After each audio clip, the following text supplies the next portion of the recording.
I feel overwhelmed and honoured by the company I'm keeping with these wonderful people that we've just been hearing, Cressy, Lou, Lucia, and Phoebe, of course. And before that, all of you who have spoken this afternoon. It's wonderful to be amongst you. I feel greatly honoured. I'm just going to speak for a moment or two about the situation that I'm experiencing in terms of the silencing, another aspect of silencing. The bad news is that as of the end of August, the Church of England, as represented by the Bishop of Bristol, joined the courts, the judges, the press, the medical council, and of course the government in an effort to silence truth-telling about the climate catastrophe. In removing my license to officiate as a priest, the Bishop of Bristol has ruled out civil disobedience as a legitimate and necessary form of protest when faced with the situation of extreme emergency that we're faced with.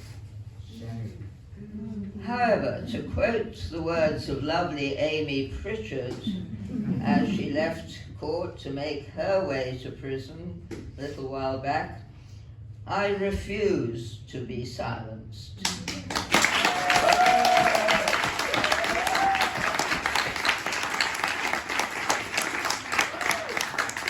I remain a loyal member of the Church, of course, but even if this means foregoing the license I have held dear for 30 years as a priest, I refuse to be silenced. But the good news is that only a few days ago, the Archbishop of Canterbury, in a speech prefacing a climate crisis conference in Switzerland, announced that God is green. And he said that we are all called to interfere in what is happening around us that is destroying God's beautiful creation.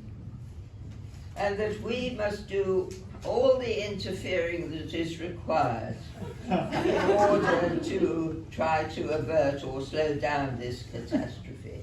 So he said, let us interfere. So I shall continue to interfere.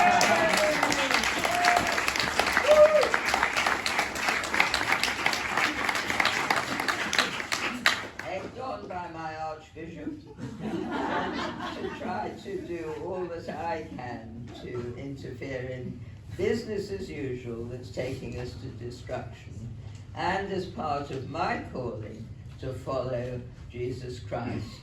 So, if you feel able to write to the Bishop of Bristol and tell her something like that, do so.